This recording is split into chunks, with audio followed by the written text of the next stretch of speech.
Alors, il est 14h05, nous allons pouvoir commencer ce webinaire. Donc, merci à toutes les personnes présentes aujourd'hui pour assister à ce webinaire.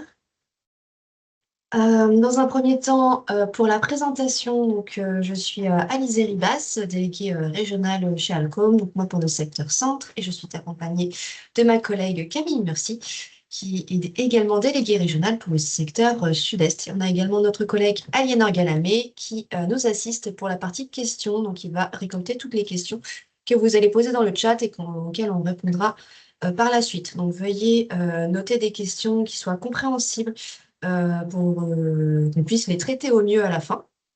Comme vous voyez, vos caméras et micros sont coupés.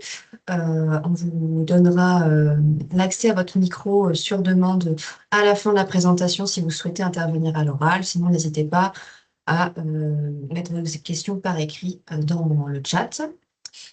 Donc le webinaire est enregistré, donc vous aurez le replay et le support de présentation ainsi qu'une foire aux questions qui sera disponible sur le portail dans la DocuTech. Donc voilà, vous pourrez revisualiser tous ces éléments.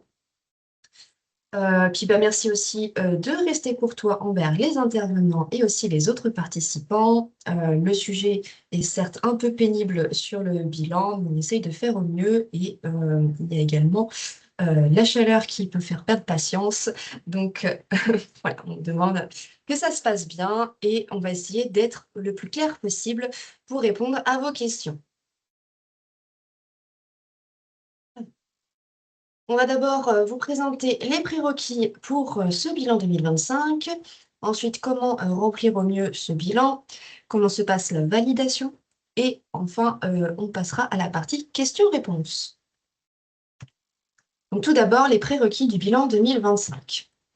Donc déjà, à quoi sert ce bilan? Donc ça nous permet en fait d'identifier les actions que vous avez mises en œuvre l'année passée.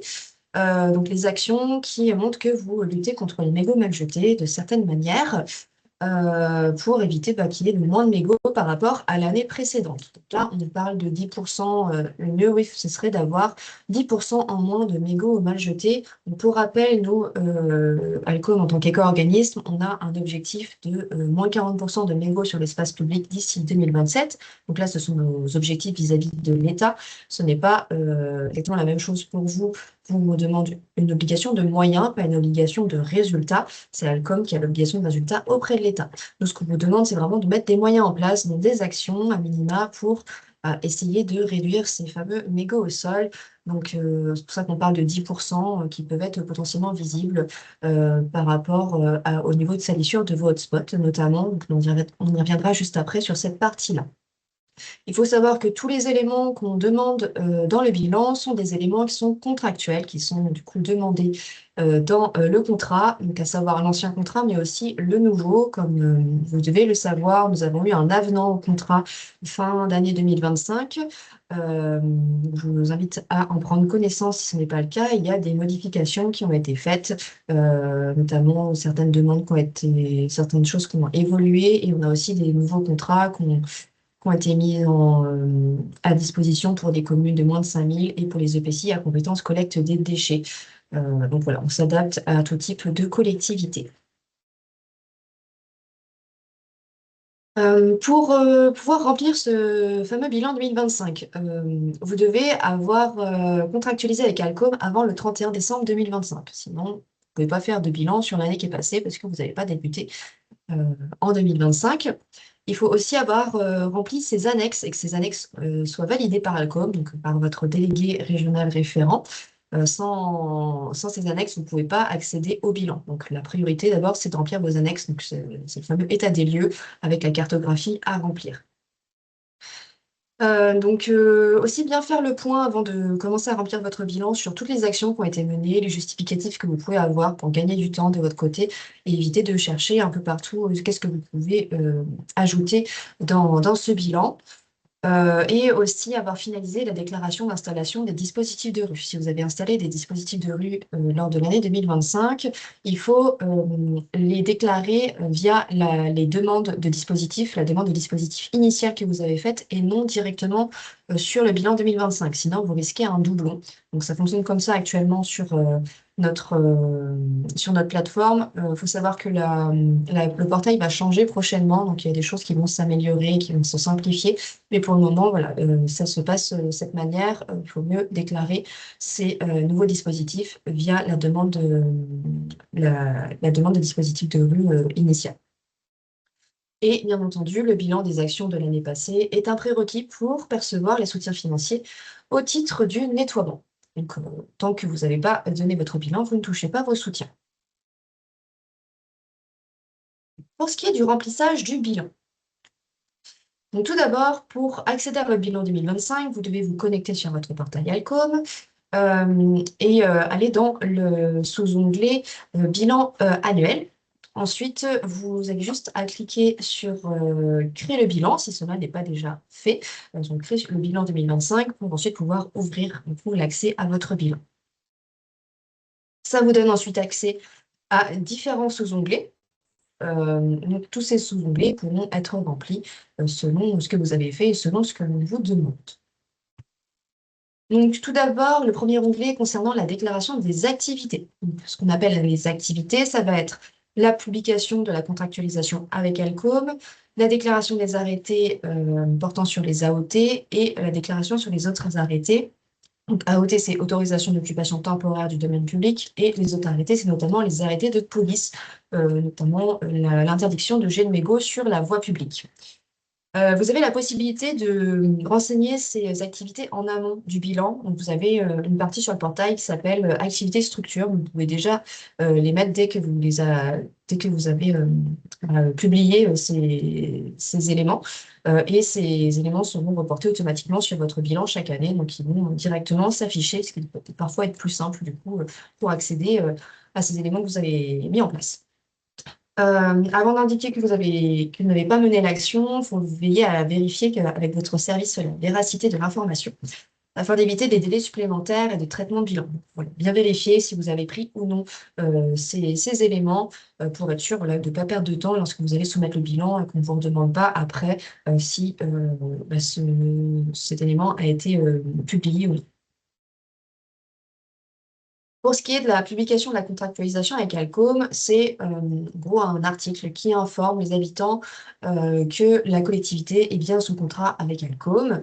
Donc, il y a juste à définir en fait ce que c'est qu'Alcom, donc c'est l'éco-organisme pour la réduction des mégots mal jetés, et faire apparaître certains mots-clés comme contractualisation, partenariat, association, adhérer, voilà, pour montrer qu'en fait vous allez vous engager à mettre en place des actions contre les mégots au sol.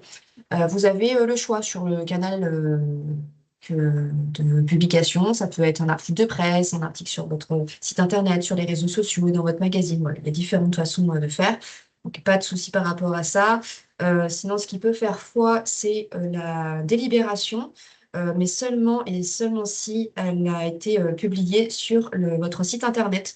Donc, il nous faudra, dans ce cas, le lien internet qui renvoie à la délibération qui est en ligne. Si vous avez juste la délibération sans lien internet, ça ne fonctionnera pas pour le service contrôle, donc il faut vraiment ce lien. Et sinon, voilà, comme je viens de le citer, un article ou que ce soit qui peut justifier cela.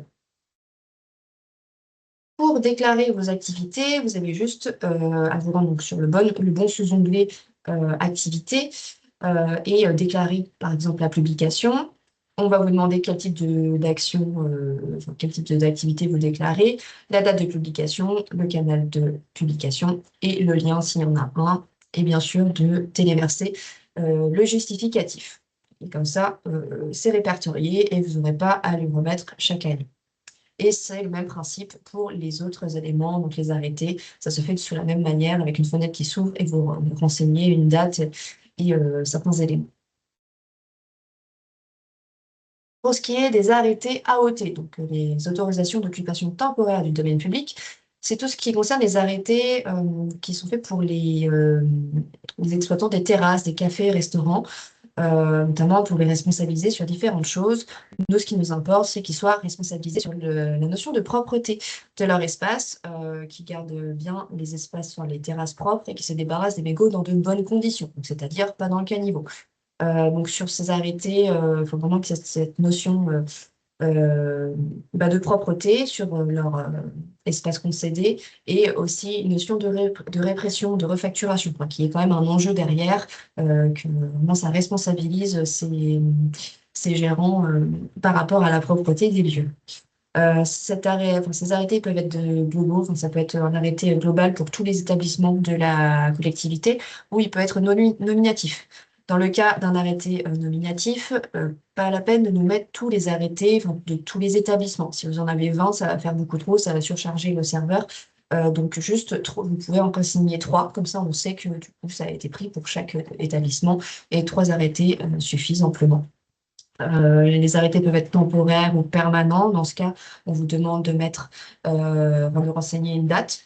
Si c'est permanent, vous mettez une date très éloignée, comme ça vous êtes sûr que ça se reporte sur votre prochain bilan et vous n'avez pas à remettre le document. Il va rester bien en ligne sur votre portail. Et l'arrêté doit être du coup officiel, donc signé ou avoir le cachet de la préfecture. Donc pas de document Word, il faut vraiment qu'il y ait quelque chose qui fasse foi, il faut que ce soit un vrai document officiel. Si la commune n'a pas émis d'AOT ou si elle n'est pas concernée par cette règle, elle peut remplir une attestation sur l'honneur, comme quoi elle n'est pas concernée par ces AOT. Dans ce cas-là, il faut qu'elle se rapproche de son délégué régional référent qui lui fournira cet arrêté. Et information importante, les arrêtés sont obligatoires uniquement pour les communes de plus de 5000 habitants, donc les communes au moins urbaines denses. Donc, toutes les communes rurales, elles n'ont pas l'obligation de prendre ces arrêtés. Là, c'est une modification qui a été faite sur nos nouveaux contrats. Avant, on demandait pour les communes de plus de 1000 habitants. Maintenant, ça a été augmenté au plus de 5000. Donc voilà pour ça. Après, si vous êtes une commune plus petite et que vous souhaitez prendre ces arrêtés, vous pouvez très bien le faire. On le recommande également, mais c'est surtout obligatoire sur les communes de plus de 5000. Sinon, il y a un risque de pénalité de 10% sur vos soutiens financiers.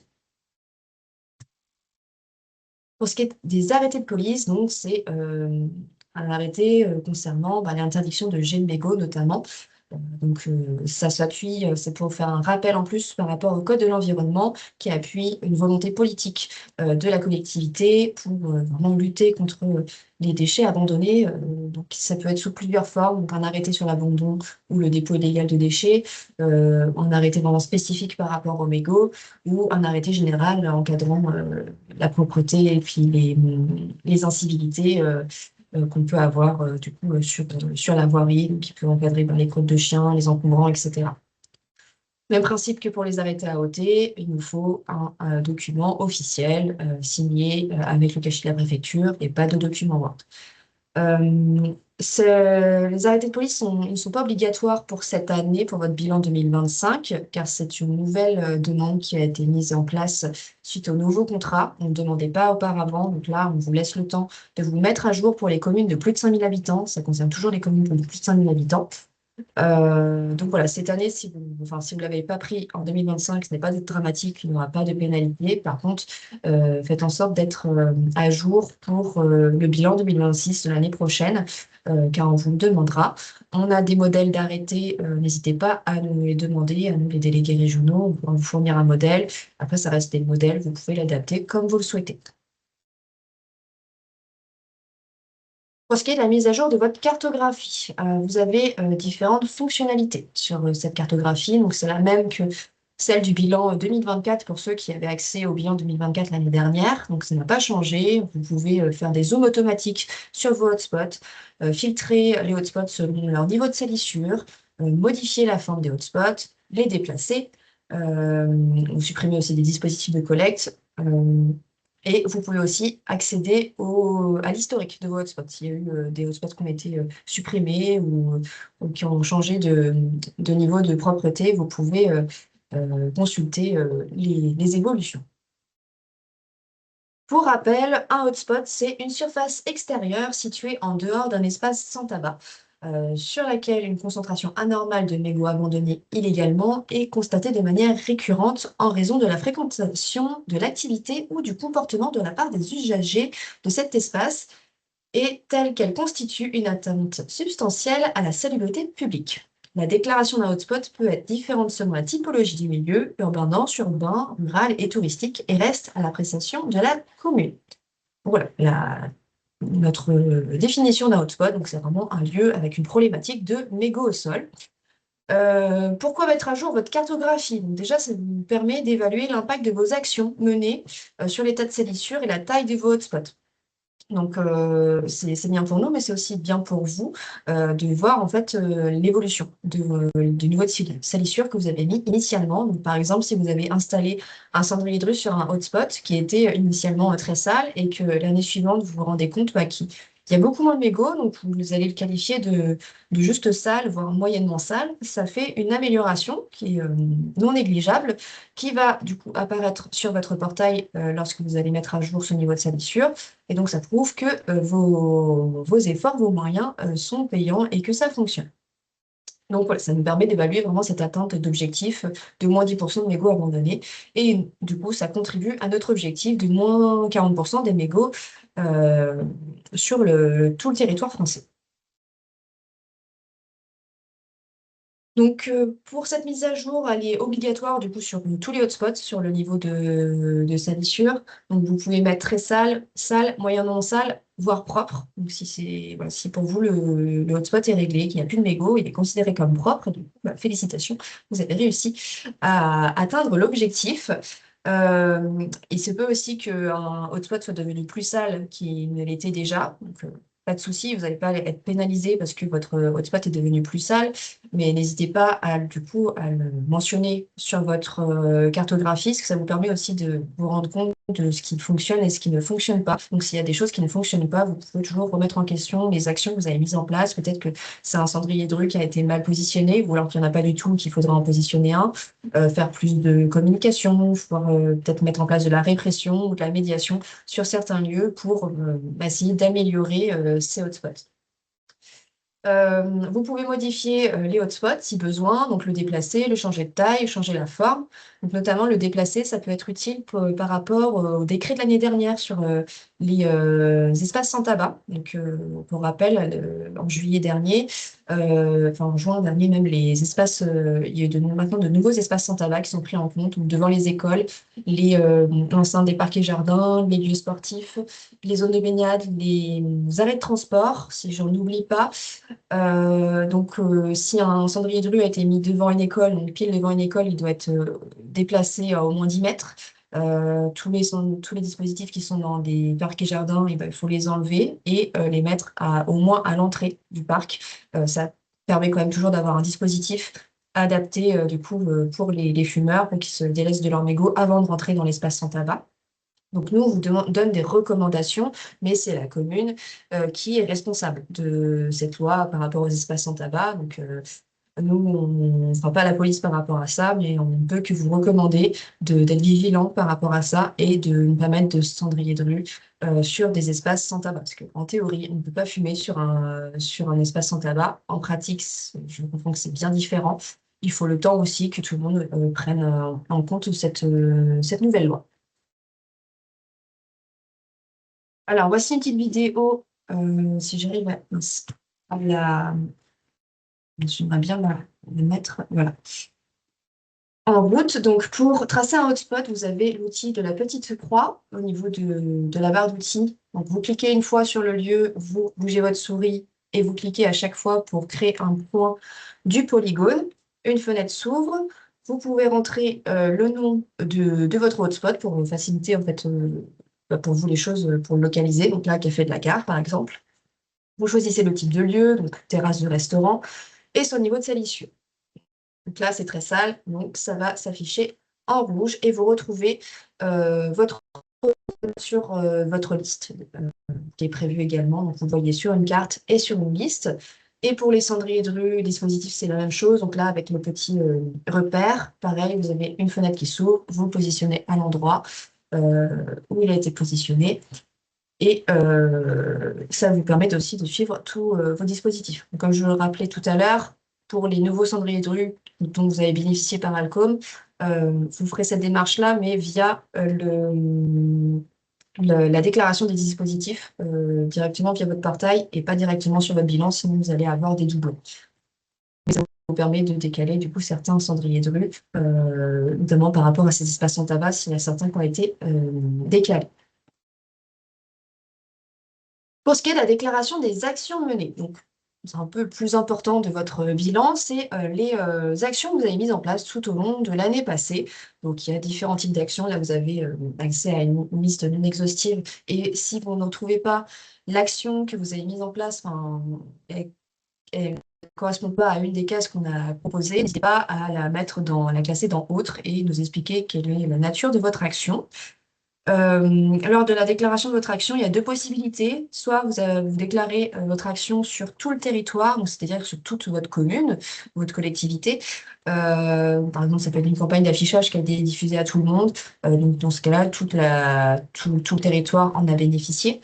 Mais ça peut être aussi des actions qui peuvent être déclarées au niveau d'un hotspot ou plusieurs hotspots, notamment des actions assez spécifiques comme des actions de médiation, s'il y a des agents de terrain qui sont sur place pour aller directement vers les fumeurs et leur signaler qu'il y a un cendrier de rue à disposition. Ça, c'est une action qui est vraiment dédiée sur certains hotspots. Ou alors des journées de nettoyage dans certains quartiers. Ça peut être aussi des hotspots qui peuvent être ciblés par rapport à ça. Donc, il y a différents choix. Et bien entendu, il faut joindre à chaque action un justificatif qui prouve que vous avez bien mis en place l'action. Donc ça peut être une photo, un article de presse, voilà, selon ce que vous avez. Donc surtout, n'oubliez pas, lorsque vous mettez une action en place, de bien garder un justificatif pour pouvoir après le justifier dans votre bilan. Voici des petits exemples d'actions qui peuvent être mises en place. Parfois, les communes font des actions, mais elles ne pensent pas à toutes les actions qu'elles ont faites. Et en fait, les actions, elles sont nombreuses et vous en faites sûrement, vous en faisiez peut-être déjà, même avant d'être sous contrat avec Alcom. Donc, ça peut être sous forme de communication par affichage, avec des campagnes d'affichage que vous mettez en place. Alors, ça peut être soit la campagne d'affichage d'Alcom que vous utilisez, qui est disponible dans notre DocuTech, que vous pouvez du coup diffuser, ou alors votre propre campagne. Sous différents angles. Il y en a qui font avec humour, en valorisant, sur la thématique de l'eau, ou alors en rappelant les sanctions qu'on peut encourir si on jette son mégot. Il peut y avoir également l'installation de nudge. Donc, les nudges, c'est des coups de pouce. C'est des dispositifs qui incitent les fumeurs à aller vers le dispositif pour jeter son mégot. Donc, ça peut être sous forme de pochoir, sous forme de mât sur les corbeilles pour qu'elles soient bien visibles, ou même mise en couleur, des thermocollants, des panonceaux pour dire qu'il ne faut pas jeter dans les jardinières, des petits panonceaux sur les corbeilles, etc. Voilà, ça peut prendre plusieurs formes. Ça peut être également les clean walks, ce qu'on appelle les marches de nettoyage, les journées nettoyant la nature, nettoyant notre quartier. Vous n'êtes pas obligé de sortir les mégots de votre lot de déchets. Il y en a qui le font effectivement pour montrer vraiment la part du mégot qui peut être très importante.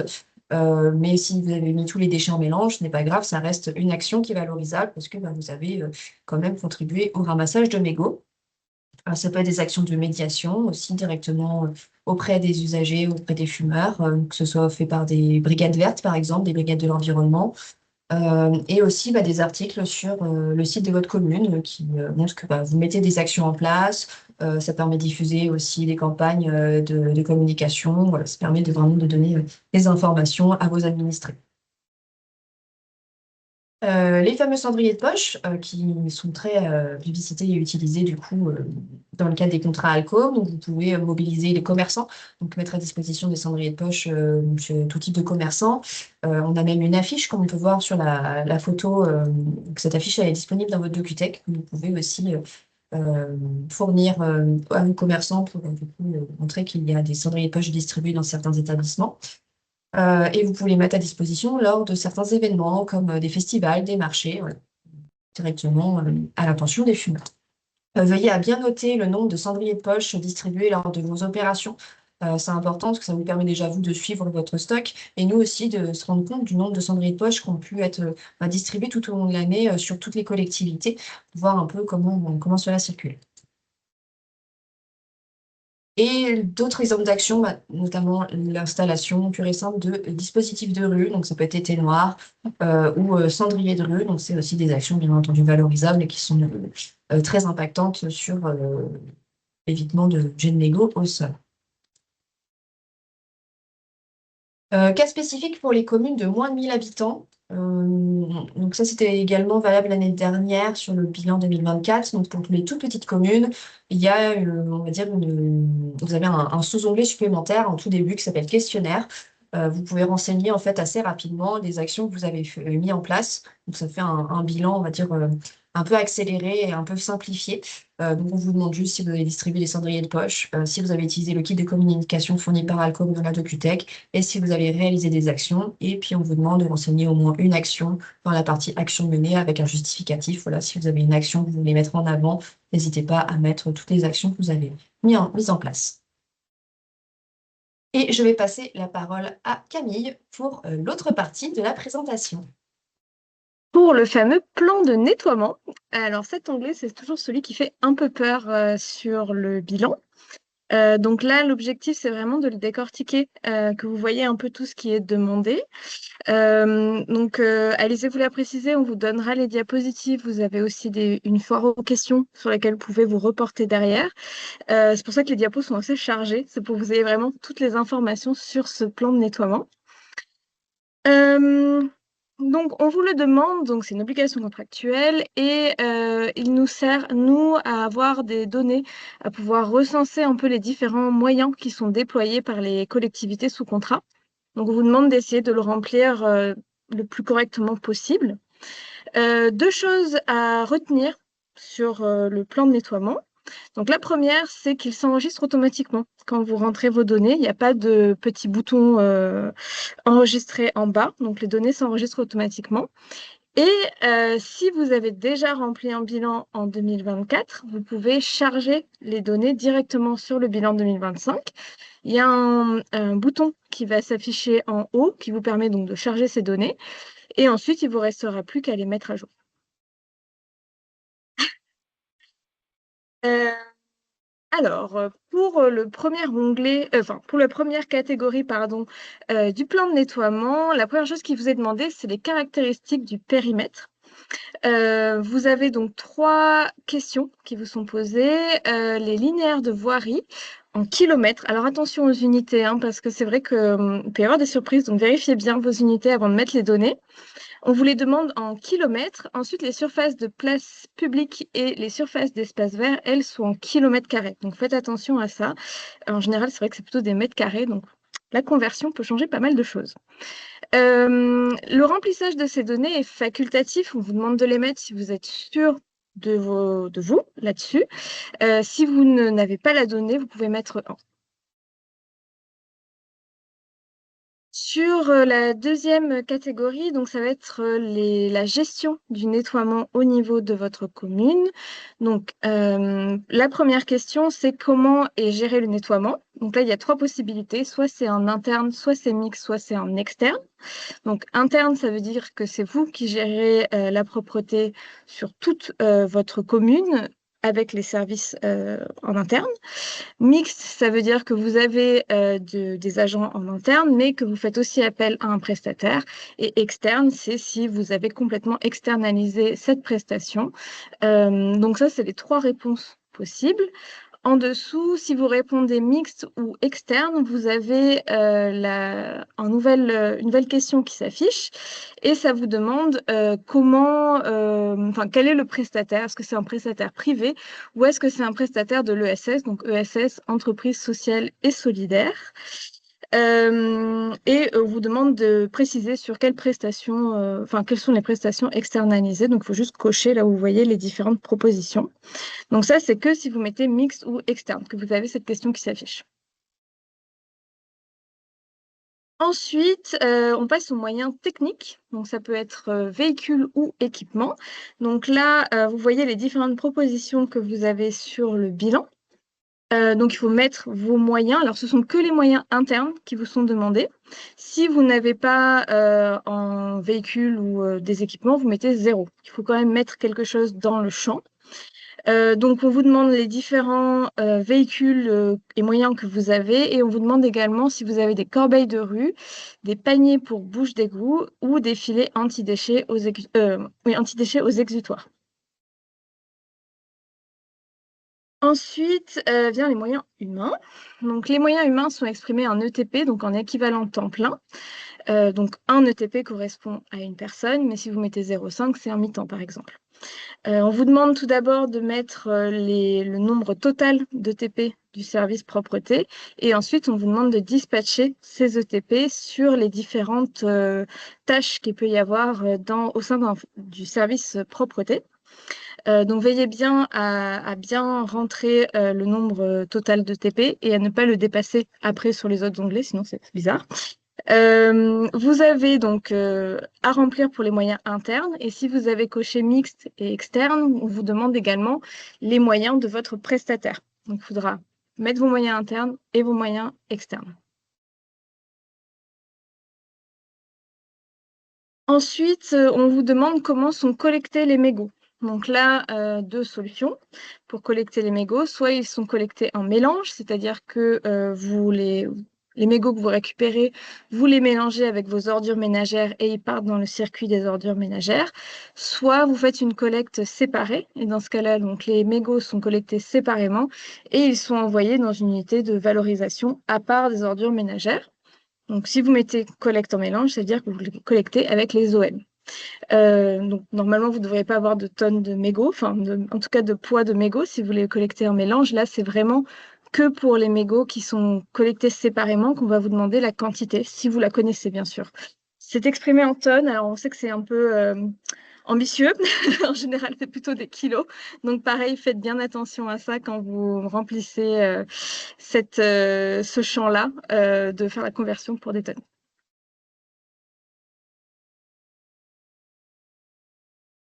Ensuite, on vous demande les fréquences de nettoyage de vos différentes types de voiries. Donc là, vous avez les différentes zones qui peuvent être concernées. Les fréquences sont exprimées en semaines. Donc quand vous mettez 1, ça veut dire que le service passe une fois par semaine. Quand vous mettez, oui, c'est ça. Quand vous mettez 7, ça veut dire qu'il passe tous les jours. Si vous mettez 0,5, ça veut dire que le service passe qu'une fois tous les 15 jours. Donc, il faut essayer de remplir au mieux parce qu'on sait que les fréquences sont pas forcément, enfin, plutôt les catégories sont pas forcément adaptées aux fréquences. Donc, faites au mieux sur cet onglet-là. Et si vous n'êtes pas concerné par certains types de lieux, donc par exemple les autres lieux culturels, les espaces publics en sortie d'hôpitaux, ce genre de choses, vous mettez 0. D'ailleurs, juste, attends, de changer, Alizé, j'ai oublié quelque chose. On vous le demande pour la saison normale et on vous demande pour la saison haute. Donc, ça concerne principalement les communes touristiques, la saison haute, mais ça peut être aussi vous concerner. Donc, si vous avez deux types de saisons, on vous le demande donc, pour la saison normale, pour la saison haute. Mais si la fréquence de nettoyage ne change pas, vous cochez juste en bas, les données sont identiques à la saison basse. Et dans ce cas-là, la saison haute disparaît. Alors là, on revient sur les ETP. C'est pour savoir quels sont les ETP qui sont affectés au nettoyage des mégots mal jetés. Donc là, c'est pas la propreté en général, c'est vraiment le nettoyage des mégots. Alors bon, bien sûr, quand c'est la balayeuse, on n'enlève pas que les mégots, mais grosso modo, c'est quelles sont les tâches où où les agents s'occupent de nettoyer les mégots. Donc c'est toujours des ETP, hein, donc pareil, c'est le même principe que pour les moyens humains. Et on vous les demande par type de véhicule. Et enfin, sur cet onglet-là, on vous demande si vous avez des remarques ou si, par exemple, vous souhaitez justifier plus votre plan de nettoiement ou apporter des compléments, n'hésitez pas à le mettre dans cette case-là, dans la case commentaire. Donc, tout s'enregistre automatiquement. Là, vous avez fini votre plan de nettoiement. Soyez vigilants sur certains points. En tout cas, c'est là où notre service contrôle va voir s'il y a des incohérences. Donc, notamment si vous mettez, par exemple, que vous n'avez aucune corbeille de rue sur votre commune. Alors, si c'est une toute petite commune, c'est possible. Si c'est une commune urbaine dense, ouais, c'est soit une erreur de saisie, soit il faudra expliquer pourquoi vous n'avez pas de corbeille de rue, ou en tout cas, on vous demandera de revalider cette donnée-là. Pareil pour le temps de nettoiement consacré à la collecte des corbeilles et au vidage. 80%, c'est que ça commence à être en temps important par rapport au reste de la propreté. Donc, on vous demande d'être sûr de votre donnée. Vous allez avoir, donc si ça ne passe pas, enfin, si votre plan de nettoiement a des demandes de modification, ils vont vous dire sur quel champ. Donc, il faudra revalider le plan de nettoiement, soit en modifiant la donnée, soit en la revalidant, parce que vous êtes sûr de vous. Et pareil, donc pour les temps de passage et sur le nombre d'ETP, si vous indiquez que vous n'avez aucun ETP alors que vous faites la gestion en interne, c'est qu'il y a un problème. Voilà pour les points de vigilance sur le plan de nettoiement. Vérifiez bien ça avant de le valider. Ensuite, l'onglet suivant sur le bilan, ça va être les soutiens aux dispositifs de rue. Donc, comme l'a dit et comme l'a précisé Alizé, là, ça va concerner l'onglet demande de dispositif. Donc, si en 2025, vous avez fait une demande de remboursement, alors uniquement remboursement, si vous êtes passé par le catalogue, vous ne serez pas concerné par cet onglet. Mais si vous avez demandé un remboursement sur du matériel, donc que ce soit cendrier éteignoir ou cendrier de corbeille, veillez bien à finaliser votre demande en amont du bilan. Une fois que vous aurez finalisé votre demande, elle va apparaître dans l'onglet Soutien au dispositif de rue. Ici, vous voyez à droite, vous avez le montant pris en charge par rapport à ce que vous avez payé pour les cendriers. Et en fait, quand vous allez avoir votre décompte liquidatif, donc une fois que le bilan sera validé, vous aurez le montant du soutien financier auquel vous avez droit au titre de l'année 2025 et en addition le montant de remboursement du matériel qui a été acheté en 2025. Donc là-dessus, vous n'êtes concerné que si vous avez fait une demande de remboursement en 2025. Sinon, vous pouvez passer à l'onglet suivant.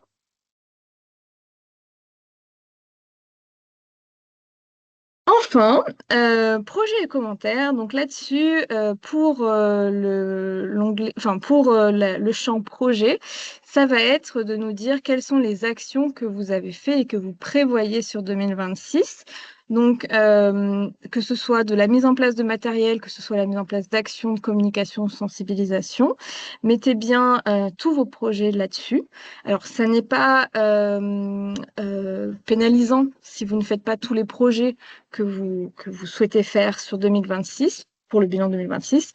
Mais nous, ça nous permet de voir enfin, déjà, ça vous permet de vous projeter et de voir quelles sont les actions que les communes souhaitent mettre en place sur 2026.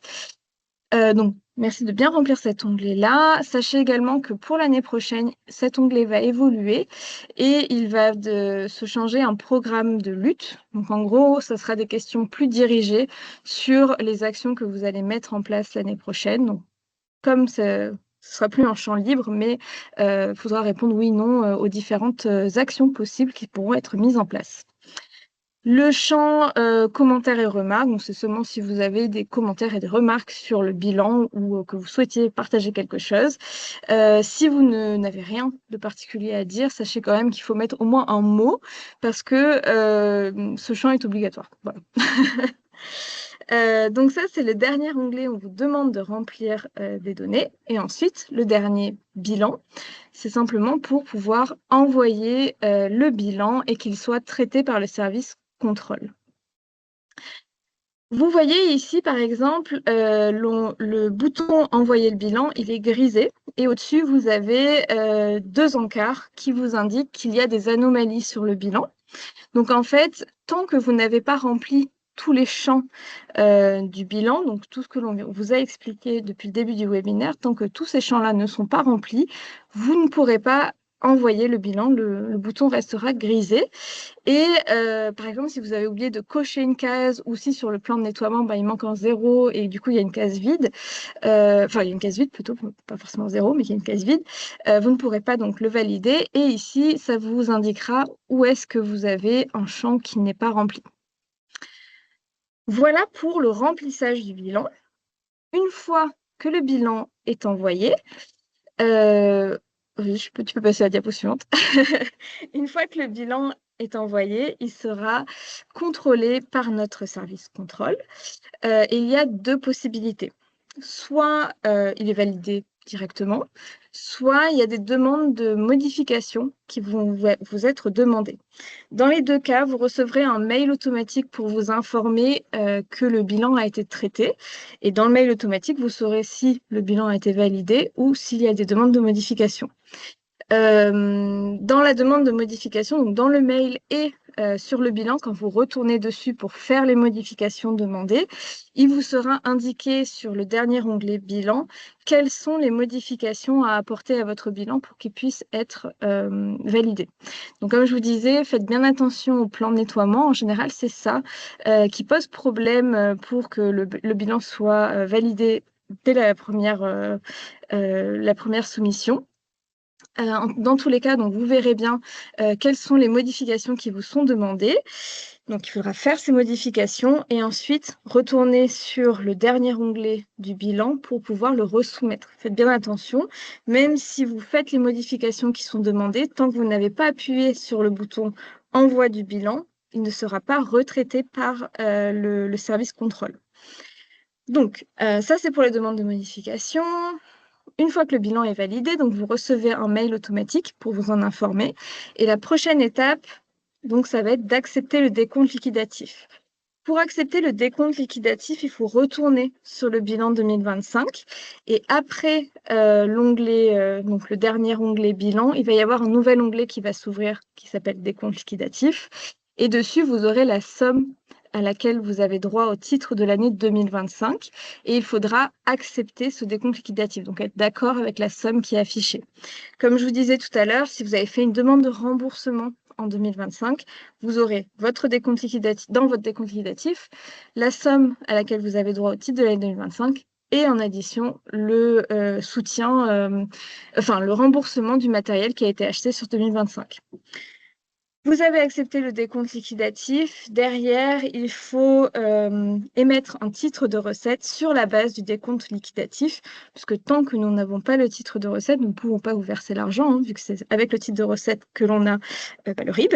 Donc, n'oubliez pas, même quand vous avez accepté le décompte liquidatif, qu'il vous reste encore à faire le titre de recette. Donc, vous pouvez télécharger le décompte liquidatif et le transmettre à votre trésorerie. Faites attention, nous ne réceptionnons pas les titres de recettes en papier. Et donc, il faudra que vous leur demandiez de vous envoyer le titre de recette et il faut que ce soit vous qui le déposiez sur le bilan. Donc, pareil, il faudra retourner sur le bilan 2025. Après l'onglet des comptes liquidatifs, il y aura l'onglet titre de recette et c'est là-dessus qu'il faudra bien déposer le titre de recette, donc le document, et remplir les différents champs qui vous sont demandés. Une fois que ça c'est fait, le service contrôle valide, bon, soit tout est bon et il valide et on vous verse le soutien financier, soit le document déposé ne correspond pas à ce que l'on attend pour un titre de recette et dans ce cas-là, vous aurez un mail du service contrôle qui vous en informera et il faudra déposer le document adéquat. Mais en général, ils reviennent vers vous et ils vous disent qu'est-ce qui ne va pas là-dessus. Voilà, une fois que le titre de recette est validé, vous avez le versement du soutien financier qui vous est fait pour 2025. Et quelques petites particularités sur le soutien. Donc, sachez déjà que si c'est votre première année de contractualisation, si vous avez contractualisé en 2025, il va y avoir un prorata qui va être fait sur le soutien financier. Et le soutien financier sera proratisé à partir de la date à laquelle votre contrat a démarré. Donc, sur la page accueil du portail, vous avez la date de démarrage de votre contrat. Et sachez que si vous avez démarré en 2025, il va y avoir un prorata qui va être fait à partir de cette date. Donc, ne vous alarmez pas si vous voyez que le soutien financier ne correspond pas à une année pleine, si c'est votre première année de contractualisation. Il est possible aussi, si vous avez rendu un bilan incomplet, donc s'il manque les actions, si vous n'avez pas pris d'arrêté AOT, enfin, si vous êtes une commune de plus de 5000 habitants et que vous n'avez pas pris d'arrêté AOT, il peut y avoir des pénalités qui viennent se soustraire au soutien financier. Et là, vous le verrez dans le décompte liquidatif. Donc, s'il y a des pénalités, vous le verrez au niveau du décompte. Avec l'avenant qui a été fait aussi en début d'année, il y a une nouvelle règle qui a été rajoutée. Le bilan doit être rempli dans l'année qui suit l'année du bilan. Donc, pour 2025, vous avez jusqu'au 31 décembre 2026 pour le remplir. Si vous le remplissez en 2027, vous aurez des pénalités qui vont s'appliquer et qui vont se déduire du soutien financier auquel vous avez droit. Faites attention, les soutiens sont enfin, plutôt les pénalités sont très dégressives, donc il vaut mieux le faire dans l'année qui suit le bilan. Vous avez un an complet, donc voilà, prenez le temps de bien le faire avant la date butoir. Et enfin, sachez que Alcom réalise des audits aléatoires. Donc, tous les ans, on tire au sort des communes pour faire des contrôles et juste vérifier voilà, que eh bien, les obligations contractuelles sont bien respectées par cette commune. Donc, on va regarder les bilans, on va regarder les activités de structure, tout ce qui a été réalisé par la commune pour voir un peu comment se déroule le contrat au sein des collectivités. Voilà, on en a terminé sur ce bilan. Vous savez que vous avez votre délégué régional sur lequel vous pouvez vous appuyer si jamais vous avez besoin d'aide. Donc, vous aurez le support, vous aurez la foire aux questions qui est disponible sur la DocuTech. Mais si jamais vous avez encore besoin d'aide, n'hésitez pas à vous tourner vers vos délégués régionaux. Donc là, on vous a remis la carte si vous ne connaissez pas. Et pour l'équipe contrôle, vous avez donc Anne Lépée et Laura Medjeber, qui sont en fait les deux personnes qui s'occupent de la validation, du contrôle et de la validation des bilans. Donc c'est peut-être elles qui reviendront vers vous si jamais il y a une problématique au niveau du titre de recette ou des modifications à faire sur le bilan. Cette petite précision par rapport à notre collègue Pauline Leroux qui est actuellement en congé maternité. Du coup, ces départements étaient répartis pour tous les délégués régionaux. Donc, on a chacun un ou deux départements à gérer pour savoir qui est le nouveau référent pendant son absence. N'hésitez pas sinon à envoyer un mail à Pauline et dans son mail d'absence, il y a noté les personnes en fait qui reprennent le département dédié. Tout à fait. Voilà. Euh, Place aux du questions. coup, ouais. Aliénor, tu as réussi à réceptionner toutes les Oui, questions. Je crois qu'elles ont été nombreuses. oui. Bonjour. Du coup, j'allume un petit peu ma caméra pour vous faire un petit récapitulatif des questions qui ont été posées. Dans les questions un peu généralistes, pour commencer, il y avait la question de est-ce que la présentation va être envoyée aux participants? Oui, vous inquiétez pas, elle sera envoyée incessamment sous peu, ainsi que le replay qui sera disponible et une foire aux questions. Et le support. Enfin, oui, non, enfin, la présentation, tout. Support FAQ. Voilà. Ouais. Et replay. Ensuite, il y a bonjour, la date limite de dépôt est notée au 24 mai 2026. Cependant, en raison d'un manque de personnel, nous n'avons pas eu le temps de le déposer. Comment faire? Doit-on contacter notre référent régional? Alors, pas de panique. La date qui est notée est indicative pour faciliter la gestion des bilans. Donc, c'est surtout un reliquat de ce qu'on avait mis en place l'année dernière. Mais sinon, la vraie date à vraiment respecter, c'est 31 décembre. Voilà, vous avez le temps pour remplir votre bilan. Pas de souci, vous ne serez pas pénalisé par rapport à ça. Comme l'a dit Camille tout à l'heure, il faut le faire dans l'année. Voilà. Après, il y a une question qui est un petit peu hors sujet, mais je la pose quand même parce que la personne aura besoin de le savoir. Mais je souhaite commander du matériel de collecte via le catalogue Alcom. Qui procède à l'installation de ce matériel? Est-ce que ce sont les services d'Alcom ou les agents communaux? Alors, Alors, je t'en prie. c'est les agents qui procèdent à l'installation, parce qu'on n'est pas, on n'est pas assez nombreux pour installer vos cendriers de rue un peu partout. Donc non, en fait, vous recevez le matériel et après, c'est vos services techniques qui doivent installer alors pour ce qui est des cendriers de rue, c'est sur les hotspots du coup qui ont été sélectionnés pour et tout ce qui a été noir et petits cendriers sur corbeille, bah, sur vos corbeilles de, de votre commune. Alors après, on passe vraiment aux thématiques du bilan, avec la première thématique pour l'onglet Activités de structure. Il y avait une question sur la publication de contractualisation. Est-ce qu'elle doit être justifiée chaque année ou est-ce une fois dans le contrat? Ouais, une fois. Seulement une fois et comme ça, vous êtes tranquille.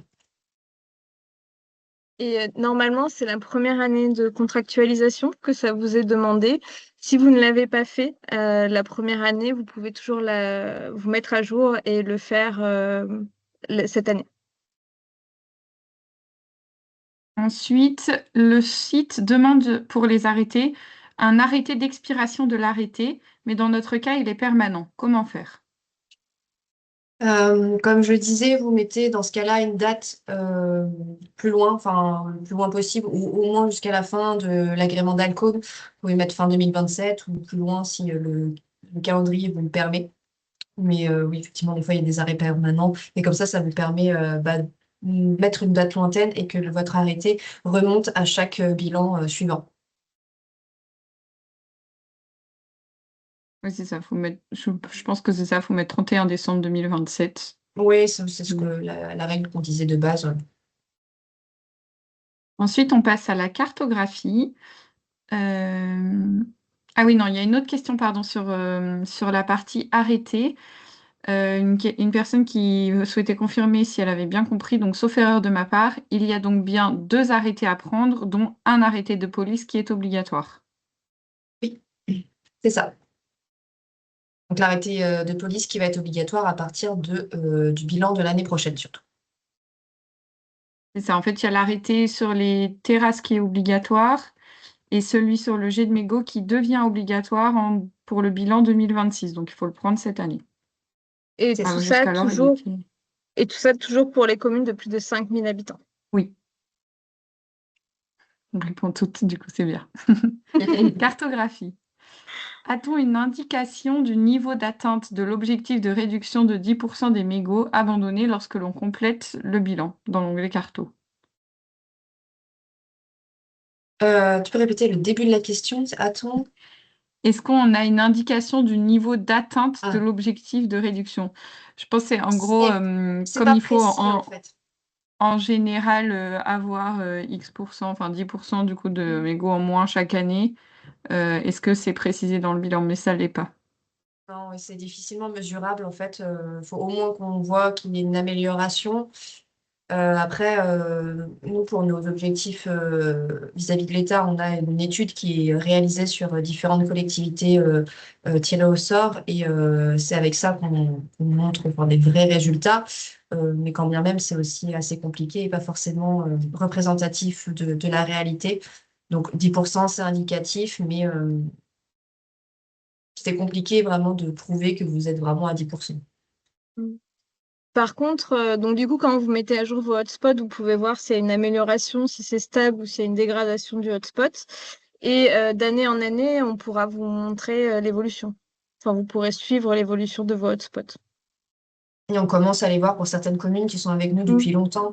On commence déjà à avoir une évolution, surtout depuis qu'il y a vraiment des niveaux de salissure. Ce n'était pas le cas au tout début où il y avait beaucoup de niveaux de salissure où c'était non défini. Maintenant, tous les hotspots sont définis normalement avec un niveau et ça nous permet d'une année sur l'autre d'avoir des résultats qui sont comparables.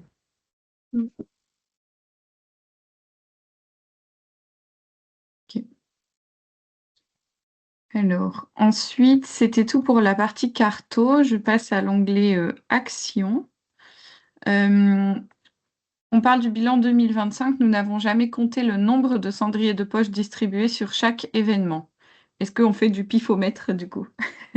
Alors, on n'est pas au cendrier de poche près, c'est vraiment une estimation.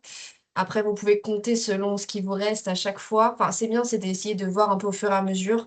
Ce qui est régulièrement fait dans les événements, si vous avez quelqu'un qui est dédié à la distribution de cendriers de poche, c'est de faire des petits bâtons quand vous distribuez les cendriers de poche. Comme ça vous donne une idée de ce qui a été distribué et c'est plus pratique après pour le bilan Alcôve et puis même pour vous, pour vous rendre compte de ce qui a été distribué. Bon, là, si l'année est passée et que vous avez fait plusieurs distributions de cendriers de poche, oui, essayer de faire un peu au pifomètre en disant, bon, bah là, je pense qu'il y a eu une vingtaine de cendriers de poche, ici plutôt une centaine. Vous estimez, voilà, vous faites une louche, et puis pour les prochaines années, vous ferez un peu mieux avec une meilleure estimation. Sachant que dans une boîte grise, il y a 21 cendriers de poche, si ça peut vous aider, et dans un carton, 504 en tout. C'est pas 24 cendriers de poche plutôt? Ah oui, 24, mais 21 boîtes par carton. Ouais, c'est ça. Ok. Bientôt, Et les cartons vont après, changer de dimension Ah aussi oui, par d'ailleurs. moyenne, hein. À partir oui, de la mais là, semaine sur le prochaine, bilan 2025, c'était ça. voilà, oui, c'est ça. Mais du coup, l'année prochaine, pour vos prochaines notations, vous aurez des cartons un peu plus petits qui seront conditionnés à 288 cendriers de poche. Après, dans les cartons, je pense que ça doit être les mêmes dimensions, 24. Donc, voilà, ce sera d'autres indications. Mm. Et après, il y avait une question sur les EST. Étant donné qu'ils ne peuvent pas mettre d'été noir sur les corbeilles, les personnes rentrant sur ces zones, notamment devant les écoles avec un périmètre de 10 mètres, ou etc. Donc, les personnes qui rentrent dans un espace sans tabac, il n'y a aucun contenant pour jeter son mégot, alors quelles sont les solutions pouvant être envisagées? On va mettre un dispositif à 10 mètres. Enfin, si c'est pour une école, c'est au moins de mettre un dispositif à 10 mètres, si c'est possible, si la configuration le permet. Ou alors aux entrées des espaces en tabac, donc entrée des parcs, entrée des plages. Pour les arrêts de transport, il n'y a pas de notion de distance, donc ça peut être à proximité. Euh, Après, oui, pour tout ce qui est site de sportifs, c'est aussi également aux entrées.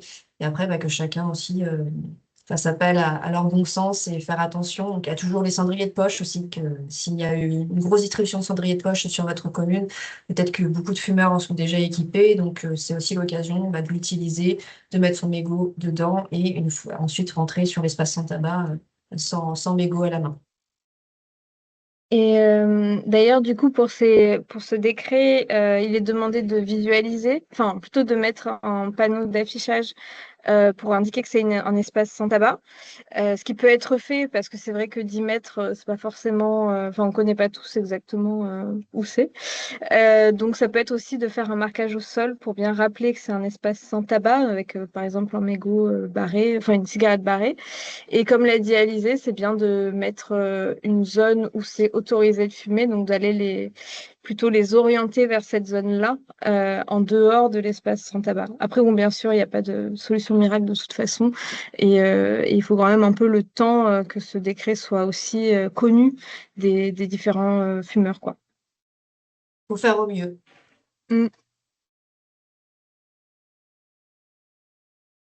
Euh, Après, il y a une autre question concernant le bilan. Comment fait-on pour justifier le déploiement d'agents sur plusieurs hotspots d'une journée à chaque fois afin de faire de la sensibilisation si on n'a pas fait d'article pour en parler? Hum, Alors, attends, je peux... Du coup, je réponds. Vas-y, Euh, vas-y. du coup, ce qui peut être fait, alors dans le bilan actuel, euh, on ne peut mettre qu'un seul fichier pour justifier d'une action. Donc, ce qui peut être fait, surtout si c'est une action qui est récurrente et qui est faite plusieurs fois dans l'année, plutôt que de faire à chaque fois une action en une mobilisation, c'est de faire un fichier récapitulatif de tout ce qui a été fait au cours de l'année sur ce type d'action-là. Si vous avez des photos, vous pouvez les mettre dans le document et ensuite soumettre ce document en tant que pièce justificative pour l'action menée. Donc des photos suffisent. Enfin, des photos pour illustrer l'action sont plus que le bienvenu, mais c'est bien aussi d'avoir un document qui fait un petit récap et qui explique qu'est-ce qui a été fait.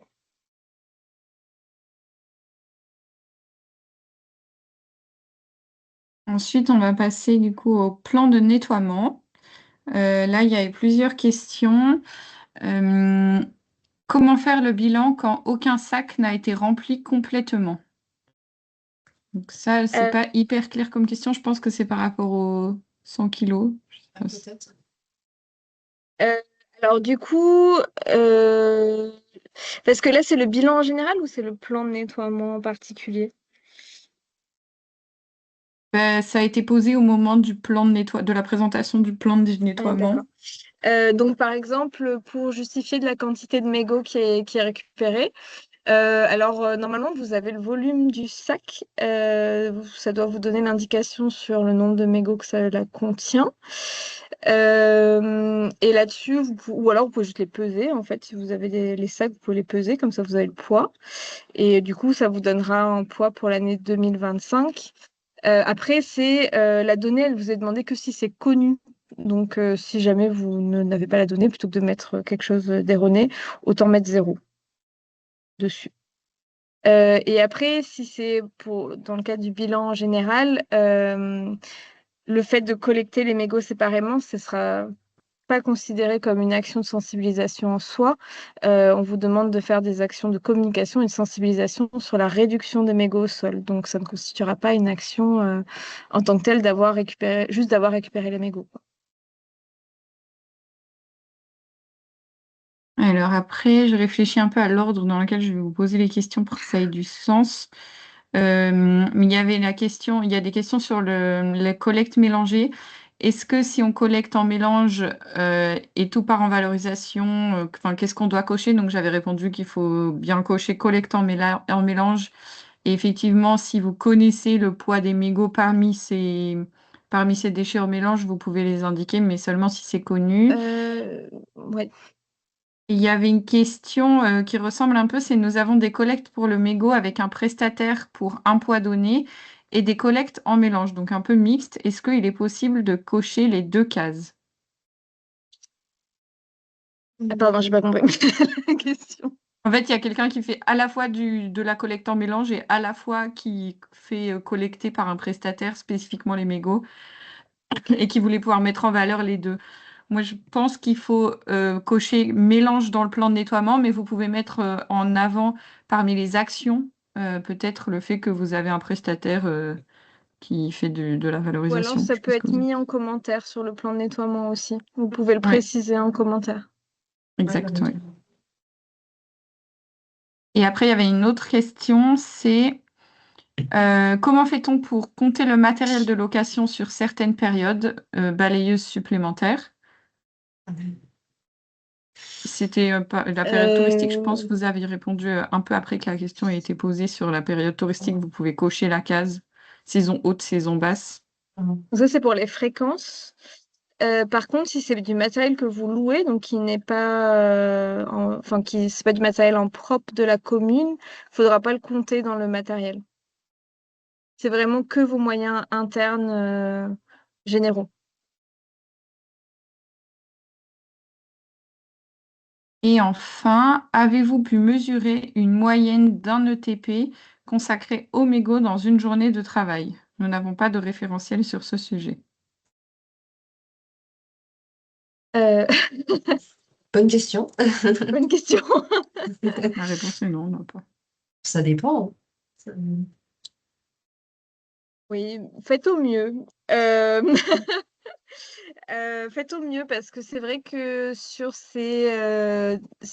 les ETP qui vous sont demandés spécifiquement sur le nettoyage des mégots, c'est assez subjectif comme données qui vous est demandé. Donc là-dessus, on n'a pas forcément assez de recul pour vous faire des préconisations. Donc faites au mieux. Si voilà, l'agent vous donne à peu près le pourcentage de temps qui passe dessus et vous pouvez mettre ça. Ensuite, si on passe à la partie paiement des soutiens, il y avait une question sur le délai de versement de la somme après validation du titre de recette. Alors ça va dépendre de la période, mais en général, c'est sous 2 semaines. Une fois que le titre de recette est validé, le versement est fait sous 2 semaines. Oui, maximum 30 jours normalement. Ouais. Ensuite, un soutien financier peut-il être demandé pour un achat spécifique en plus des demandes de dispositifs demandées via le catalogue? Non. Vous avez votre quota de matériel. Donc, si ça sort du cendrier de rue, été noir ou cendrier de corbeille, il n'y aura pas de prise en charge supplémentaire par Alcom. Par contre, vous pouvez utiliser votre soutien financier annuel pour l'achat de ce matériel-là. Voilà. Et après, il y a pas mal de nouvelles questions qui sont posées au fur et à mesure qu'on répondait à celle-ci, donc je vais les reprendre.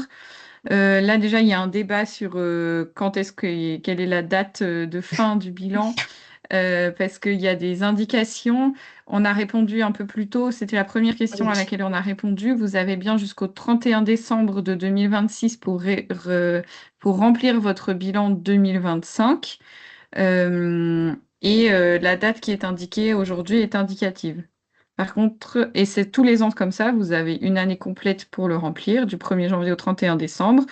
C'est juste que les délais de traitement sont plus longs si vous dépassez la date indicative qui vous est demandée dans le bilan, parce que nous, on a énormément de collectivités, donc pour pouvoir tout relire, si tout le monde l'envoie au 31 décembre, vous n'allez pas être content. Elles sont que Et deux. on n'est qu'une petite équipe. Donc on ne peut pas faire de miracle. C'est pour ça qu'on a échelonné un peu ces dates-là, mais c'est de titre indicatif. Si vous dépassez par contre le 31 décembre, là, il peut effectivement y avoir des pénalités de retard. Donc ça, c'est bon. Il y avait beaucoup de questions là-dessus. Ensuite, où peut-on se procurer le modèle de l'arrêté de police? Est-il téléchargeable sur le portail Alcom? Je ne crois pas qu'il y ait de modèle téléchargeable sur notre DocuTech. Non, vous pouvez le demander directement à votre délégué régional. On a un Oui, c'est modèle qu'on ça. vous Il n'y a envoie. pas de modèle précis, mais on a des exemples. Si vous vous rapprochez de Oui, votre délégué exemple. régional, on vous les enverra. Ensuite, avons-nous accès au précédent bilan communiqué? Oui, dans votre onglet bilan, vous avez tous vos anciens bilans et celui actuel. Et les histoires de date, donc je pense qu'on est pas mal. Je vérifie. Mhm. Avons-nous accès là 31 juillet.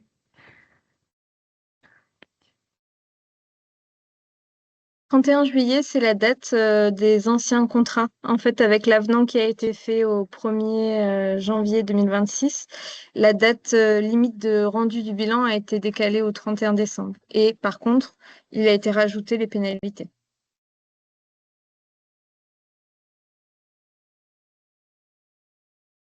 Voilà, et après, il y a des débats entre vous sur comment faire en sorte de calculer le temps des agents, etc. Ça, on ne peut pas répondre pour vous, malheureusement, à cette question-là.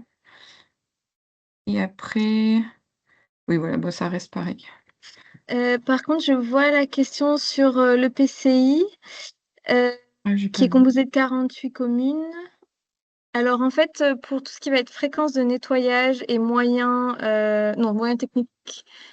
Oui, si moyens techniques et moyens humains, moyens techniques et fréquence de nettoyage, pour les EPCI, ça va être votre commune principale qui vous sera demandée.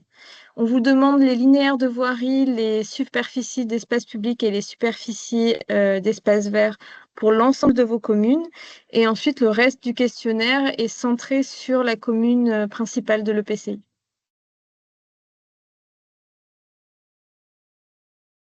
S'il n'y a pas d'autres questions à l'écrit, est-ce que certains veulent faire une question à l'oral? Dans ce cas-là, vous pouvez lever la main. Alors, il y a une main qui est levée depuis un moment de Hélène. Je ne sais pas si vous voulez toujours euh, intervenir au cas où je vous autorise le micro et vous pouvez le débloquer. Sinon, s'il y a d'autres personnes qui souhaitent intervenir, n'hésitez pas à lever la main et on débloquera, voilà, on ouvrira votre micro et il y aura juste à cliquer sur votre propre icône pour pouvoir parler.